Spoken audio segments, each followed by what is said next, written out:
서로 다른 물질을 섞었을 때 원래 그 각각의 물질들의 성질이 그대로 유지될까요? 아니면은 어떤 변화가 일어날까요? 어떤 물질을 태울 때, 즉 연소라고 그러죠. 연소. 물질을 연소할 때 나무를 연소하거나 아니면은 기름을 연소하거나 어떤 공통된 특징은 있지 않을까요? 자, 그래서 이번 시간에는 물질의 연소 전과 연소 후의 물질의 변화를 한번 비교해 보면서 연소 과정에서 물질의 성질이 분명히 달라져 있을 거예요. 그 성질이 달라진 것에 대해서 알아보는 시간을 갖도록 하겠습니다. 어떤 물질이 변화한다고 하는 것은 무엇을 의미할까요? 완전히 환골탈태하는 그런 변화가 있을 수 있고 아니면 모양만 바꾸는 변화가 있을 수가 있겠죠. 흔히 이 물질의 변화는 물리적인 변화하고 화학적인 변화로 크게 나누어서 우리가 생각을 해볼 수가 있습니다. 물리적인 거는 그냥 모양만 바뀌는 겁니다. 물질의 고유한 성질은 바뀌지 않아요. 물질의 모양만 바뀌는 거. 그러다 보니까 새로운 물질이 만들어지지는 않아요. 예를 들어서 설탕이 물하고 설탕 가루가 물하고 섞여서 물에 용해되는 거. 골고루 섞이는 걸 용해라고 그러죠. 물체가 운동하는 거, 증발하는 거, 그 다음에 여러 가지 응고현상들이 물리적 변화예요. 그러나 화학적 변화는 근본적으로 바뀌는 거죠. 원자들이 재배열되거나 아니면 새로운 화학결합이 만들어지면서 물질의 고유한 성질이 바뀐다. 물질의 고유한 성질이 바뀐다. 우리가 음식을 먹어서 이렇게 소화시키는 거. 이거 화학적 변화입니다. 철이 녹쓰는 거, 부식되는 거. 산성용액, 염기성용액의 중화 반응. 그리고 이번 시간에 우리가 다루려고 하는 연소 반응이 바로 화학적 변화의 예라고 할 수가 있겠습니다. 화학적 변화의 예로 연소 반응에 대해서 아까 얘기를 했었죠. 연소. 자, 연소라고 하는 건 뭐냐? 연소라고 하는 것은 어떤 탈물질이 공기 중에 누구와 산소와 굉장히 빠르게 반응해서 결국은 열이라든가 아니면 빛을 내는 그러한 내면서 타는 현상을 우리가 연소다 그래요. 이걸 좀 어려운 말로 하면 어떤 물질이 가진 화학 에너지를 열 에너지로 전환하는 반응을 연소다 이렇게 얘기를 합니다. 연소 반응의 예를 크게 두 종류로 한번 나눠봤습니다. 우리 알코올 램프 할 때 에탄올이 산소와 만나서 생성물로 이산화탄소와 물을 만들어요. 프로페인을 산소로 태우면 역시 이산화탄소와 물이 나왔어요. 이렇게 CO2하고 물이 나오는 이러한 연소가 있는가 하면 금속 태웠어요. 마그네슘을 산소로, 마그네슘 푸식 불꽃이 나죠. 산화 마그네슘. 근데 여기서 보이던 요런 CO2나 물이 없어요. 물이. 강철수물 산소로 태워도 역시 물이 없어요. 자, 그래서 이렇게 이 CO2나 물이 생성되는 연소가 있는가 하면 금속의 연소에서는 이것이 안 생긴다. 초등학교 과정에서는 대체로 이쪽 편을 다루고 있죠. 예. 즉 이런 CO2와 물이 나오는 그러한 연소를 주로 다루고 있습니다. 어떤 물질이 탄다고 하는 거, 탄다고 하는 것은 아무 때나 막 타는 것이 아니죠. 즉 어떤 물질이 타는 연소가 되기 위해서 갖춰야 될 조건이 있는데 그걸 우리가 연소의 3요소다 이렇게 얘기해요. 우선 타야 될 물질이 있어야 되겠죠. 당연한 얘기죠. 그죠? 연소되는 물질이 있어야 되겠다. 그죠? 그 다음에 어떤 물질이 타기 위해서는 불을 직접 붙이지 않아도 물질이 저절로 연소하기 시작하는 가장 낮은 온도가 있어요. 즉 연소가 시작되는 그런 온도. 그걸 우리가 발화점이다 그래요. 그러니까 발화점 이상의 온도가 있어야 된다. 그리고 역시 산소가 있어야 되죠. 연소의 3요소 중에 하나라도 제거하면은 불이 안 붙겠죠. 즉 하나라도 제거하면 불을 끌 수 있다는 얘기예요.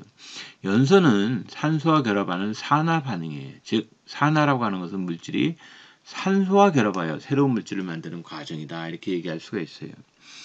그래서 이 산화 반응이 가장 급격히 일어나는 것들이 바로 뭐냐면 연소다 이거예요. 연소. 여기서 제목을 그렇게 뽑았죠. 진행 시간 정도에 따른 산화의 종류. 이쪽 폭발, 성냥불로. 그 다음에 이렇게 오랜 시간에 쓰레기 같은 데서 자연적으로 발화되는 거, 산불 같은 것들이 많이 있죠.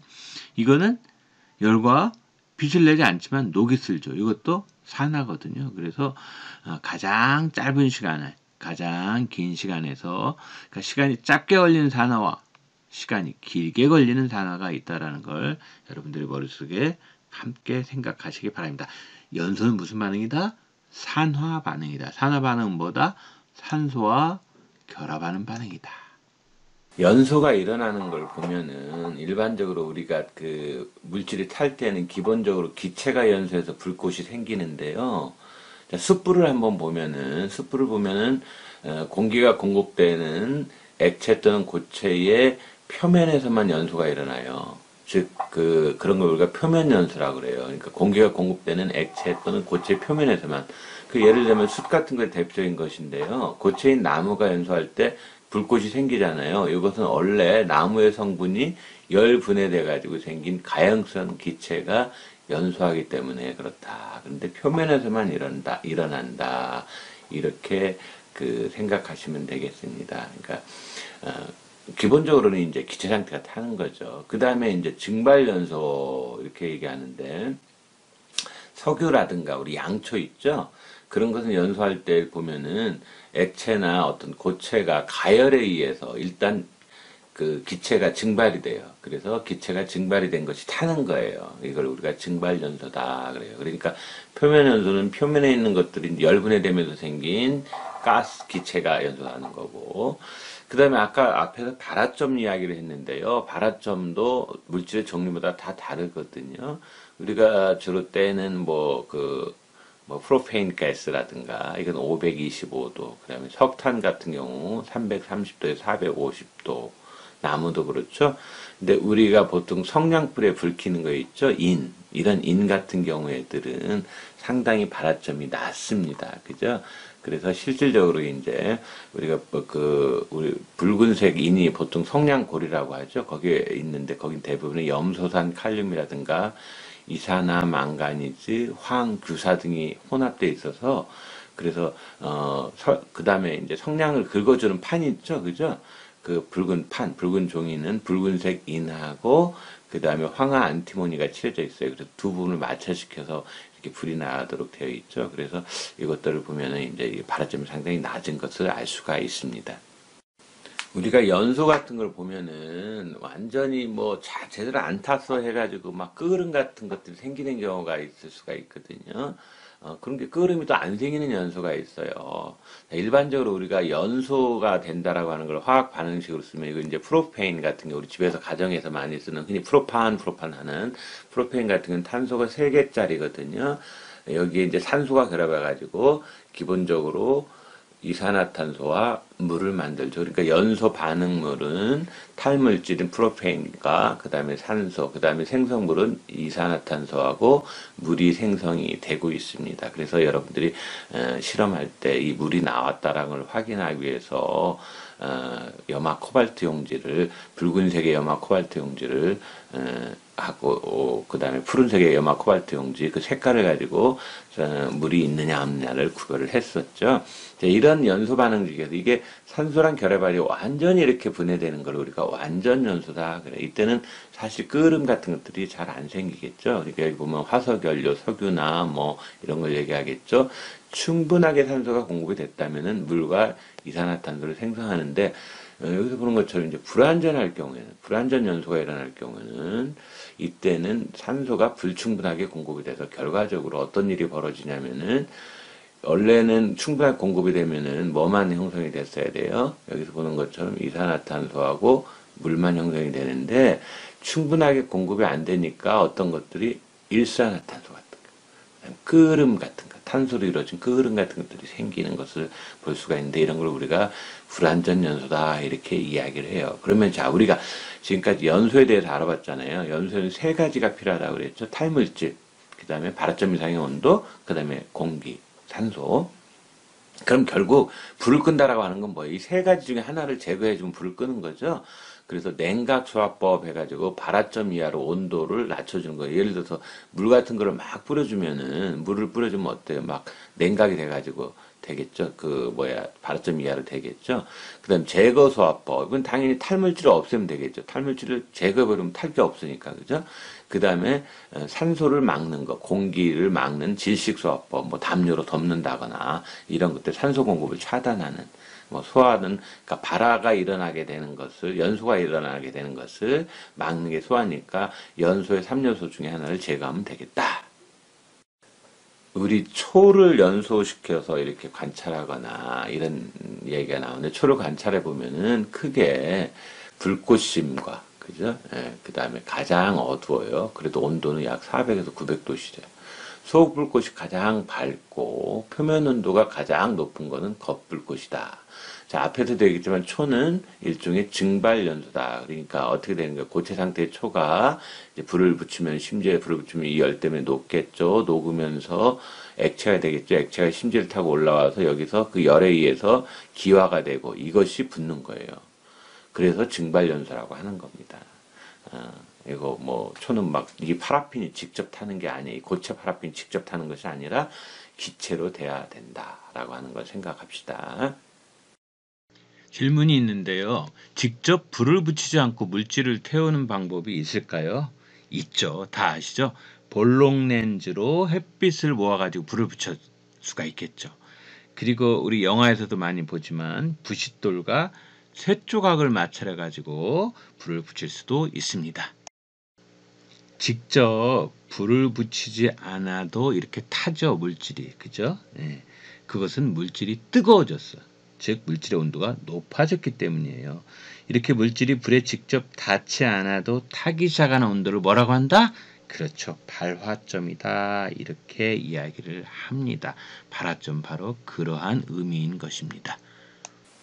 요즘에는 연탄을 사용하는 가정이 뭐 보기 어려운데, 우리 비닐하우스를 한다거나 뭐예요, 꽃 재배 화훼업자들이라든가 이런 데서는 연료비가 상대적으로 싸기 때문에 연탄을 사용하는데, 연탄을 사용하고 나면 무게가 과연 어떻게 될까? 검은색 연탄을 다 뗐다 어떻게 될까? 결론은 가벼워진다. 통상적으로 검은색 연탄 무게가 3.6kg 정도 되는데요. 연소한 후에는 가벼워져요. 그 왜 그러냐? 그 연탄을 구성하고 있는 탄소가 산소와 결합해가지고 CO2라든가 이산화탄소, H2O, 물, 그 다음에 불완전 요소가 좀 되겠죠. 그래서 CO, 일산화탄소 등의 기체가 공기중으로 날아가 버렸어요. 뭐가 빠져나갔으니까 당연히 무게는 줄어들겠죠. 그 다음에 우리가 연소라고 하는 건 뭐라고 그랬어요? 연소라고 하는 거는 기본적으로 연소에 의해서 어떤 일이 벌어진다고? 연소가 되면은 탈물질하고 산소하고 만나가지고 결국 그 생성되는 물질은 이산화탄소하고 그 다음에 물이 생성이 되죠.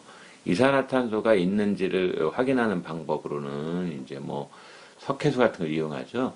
이때 물이 있는지를 확인하는 방법, 이때 많이 쓰는 게 뭐예요? 바로 염화코발트 용지잖아요. 염화코발트 용지는 뭐냐면은 염화코발트 용액을 종이에다 묻힌 거예요. 그래서 말려놨는데, 만약에 물속에 들어있는 구리이온, 황산구리 같은 경우가 파란색을 띄었었죠.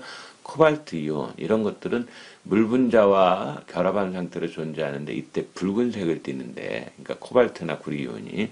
그런데 이 물 분자가 결합하지 않은 상태에서는 푸른색을 띠어요. 이러한 원리를 이용해서 염화 코발트 용기를 대봤을 때, 물이 있으면은 색깔이 붉은색을 띠는구나. 그래서 실험하기 전에는 알코올 램프라든가 이런 데서 물을 없애서 파란색으로 한다면 푸른색 염화 코발트 용지를 대야 됩니다. 그래서 염화 코발트가 요거죠, 화학식이. 자, 이렇게 있고, 물이 분리가 됐을 때하고 물을 만났을 때 색깔이 이렇게 된다라는 거, 화학식으로 이렇다는 걸 참고로 알아두시기 바랍니다.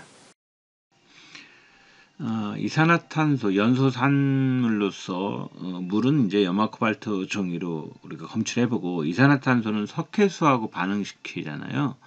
그럼 왜 석회수와 이산화탄소가 만나면 뿌옇게 흐려질까요? 자, 그럼 석회수라고 하는 건 뭐냐? 우리 석회라고 들어봤죠? 석회암, 석회석, 그 석회가루, 시멘트, 그 석회, 그 석회를 물에다가 포화 수용액으로 녹인 거예요. 화학식으로 쓰면 CaOH2고 수산화칼슘이죠. CO2와 만나면은 이 탄산 칼슘이 만들어지면서 이게 물에 녹지 않거든요. 그러면서 뿌옇게 흐려지는 거예요. 그런데 여기에 계속해서 CO2를 더 집어 넣어주면은, 즉 석회수와 이산화탄소가 만나 뿌옇게 흐려진 후에 이산화탄소를 계속 넣으면 다시 맑아져요. 그런 걸 아마 여러분들이 실험을 해봤다면 관찰할 수 있을 거예요. 그거 왜 그러냐?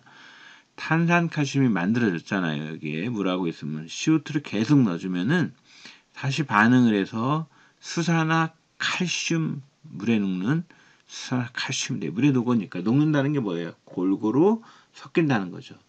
왜 뿌옇게 흐려졌어요? 물에 안 녹아서. 근데 물에 녹아서. 그래서 다시 맑아지는 거예요. 그 이유를 이제 아시겠죠?